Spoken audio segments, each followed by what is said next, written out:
வணக்கம் நண்பர்களே. அதிகப்படியான பேச்சால் வரும் ஆபத்தை உணர்த்தவும் மனக்கட்டுப்பாடும் நிதானமுமே ஒரு மனிதனுக்கு உண்மையான வெற்றியை தரும் என்பதை இந்த கதை மூலம் பார்க்கலாம். முன்னொரு காலத்தில் காசி நாட்டு மன்னன் சிவவர்மன் ஒரு வித்தியாசமான அறிவிப்பை வெளியிட்டான். அதன்படி அரண்மனையில் நடக்கும் ஒரு சிறப்பு விருந்தில் கலந்து கொள்ளும் யார் ஒருவர் சூரிய உதயம் முதல் சூரிய அஸ்தமனம் வரை ஒரு வார்த்தை கூட பேசாமல் மௌன விரதம் இருந்து காட்டுகிறாரோ அவருக்கு 1000 பொற்காசுகள் பரிசாக வழங்கப்படும் என்பதே அந்த அறிவிப்பு.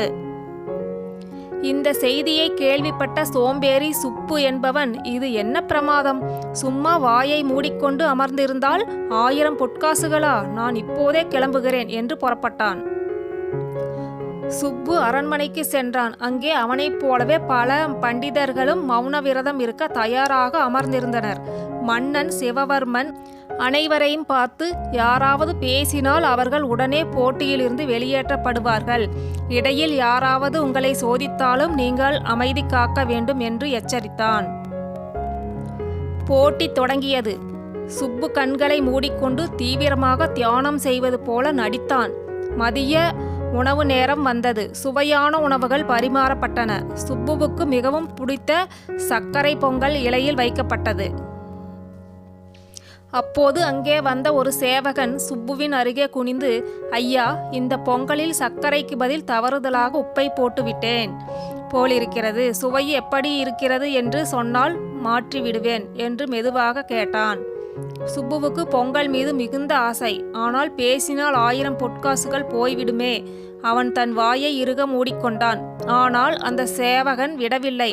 அவன் சுப்புவின் காது அருகே சென்று, ஐயா, உங்களுக்கு பதில் சொல்ல விருப்பம் இல்லை என்றால் போகட்டும். ஆனால் உங்கள் பக்கத்தில் அமர்ந்திருக்கும் அந்த அறிஞரின் இலையில் நான் விஷம் கலந்திருப்பதாக சந்தேகப்படுகிறேன். அது உண்மையா என்று எனக்கு தெரியவில்லை. அவர் அதை சாப்பிடும் முன் நீங்கள் எச்சரிக்காவிட்டால் பாவம் அல்லவா என்று ரகசியமாக கூறினான். சுப்புவுக்கு தூக்கி வாரி போட்டது. ஒரு பக்கம் 1000 பொற்காசுகள், மறுபக்கம் ஒரு மனிதனின் உயிர். அவன் பக்கத்திலிருந்து அறிஞரை பார்த்தான். அவர் எதை பற்றியும் கவலைப்படாமல் பொங்கலை ஒரு பிடி பிடிக்க தயாராகி கொண்டிருந்தார். சுப்புவுக்கு பேச வேண்டும் என்று நாக்கு துடித்தது. ஆனால் சட்டென்று அவனுக்கு ஒரு சந்தேகம் வந்தது. ஒருவேளை இதுவும் மன்னர் வைத்த சோதனையாக இருக்குமோ என்று யோசித்தான். அதனால் அவன் பேசாமல் தன் கையால் வேண்டாம் என்று சைகை காட்டினான். ஆனால் அந்த அறிஞர் அதை கவனிக்கவில்லை.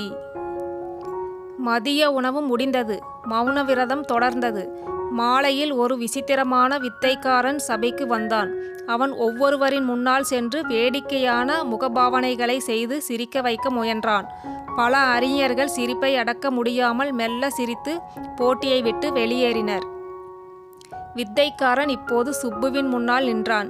அவன் சுப்புவின் தலையில் இருந்த குடுமையை பிடித்து மெல்ல இழுத்து, அடே சோம்பேறி சுப்பு, உனக்கெல்லாம் 1000 பொற்காசுகள் ஒரு கேடா? நீ மௌன விரதம் இருப்பதை விட காசியில் இருக்கும் கழுதைகள் மௌன விரதம் இருக்கலாம் என்று ஏளனம் பேசினான். சுப்புவுக்கு கோபம் தலைக்கேறியது. யாரை பார்த்து கழுதை என்கிறாய் என்று கத்தவேன்று போல இருந்தது. ஆனால் பற்களை கடித்து கொண்டு கோபத்தை விழுங்கினான். சூரியன் மறைய இன்னும் சில நிமிடங்களே இருந்தன. அப்போது மன்னர் சிவவர்மன் எழுந்து வந்தார். அவர் கையில் ஒரு பெரிய தங்கக்காசு முடிப்பு இருந்தது. இன்று மௌன விரதம் இருந்தவர்களில் இந்த சுப்புதான் மிக சிறந்தவன் என்று நினைக்கிறேன். இவனுக்கு 1000 பொற்காசுகள் மட்டும் போதாது. இவனுக்கு என் மகளையே திருமணம் செய்து கொடுத்து என் நாட்டின் பாதையை எழுதி வைக்கப் போகிறேன் என்று அறிவித்தார். சுப்புவுக்கு மகிழ்ச்சியில் இதயம் வெடித்துவிடும் போல் இருந்தது. அடடா, மௌன விரதம் இருந்தால் இவ்வளவு லாபமா என்று அவன் நினைத்து கொண்டிருக்கும் போது மன்னர் சிவவர்மன் தொடர்ந்து பேசினார். இவ்வளவு பெரிய பரிசுகளை பெறப்போகும் இந்த சுப்பு உண்மையில் தகுதியானவன் தானா என்பதை அறிய ஒரு கடைசி சோதனை. ஒருவேளை இவன் ஊமையாக கூட இருக்கலாம் அல்லவா? அதனால் இவன் இப்போது ஒரு வார்த்தை பேசினால் கூட போதும். இந்த நாடு, பொன், பொருள் அனைத்தும் இவனுக்கே என்றார். சுப்புவுக்குள் பேராசை முட்டியது. இப்போது சூரியன் மறைய இன்னும் சில நொடிகள் தான் இருக்கிறது. இப்போது பேசினால் போட்டி விதிகளின்படி 1000 பொற்காசுகள் கிடைக்காது. ஆனால் மன்னரோ ஒரு வார்த்தை பேசினால் நாட்டை தருவதாக சொல்கிறாரே. 1000 பொற்காசுகளை விட நாட்டின் பாதி பகுதி பெரியதல்லவா என்று கணக்கு போட்டான். அவன் மனசுக்குள், சுப்பு, இதுதான் உனக்கு கிடைத்த பொன்னான வாய்ப்பு, பேசு என்று ஒரு குரல் கேட்டது. வேண்டாம், சூரியன் மறையும் வரை பொறுமையாக இரு என்று இன்னொரு குரல் எச்சரித்தது. கடைசியில் பேராசை வென்றது. சுப்பு வாயை திறந்து உரத்த குரலில், மன்னா, நான் ஊமையில்லை, எனக்கு பேசத் தெரியும், நாட்டின் பாதியை எனக்கு கொடுங்கள் என்று கத்தினான். அவன் பேசி முடித்த அடுத்த வினாடி சூரியன் முழுமையாக மறைந்தது. அரண்மனை முழுவதும் சிரிப்பொலி எழுந்தது.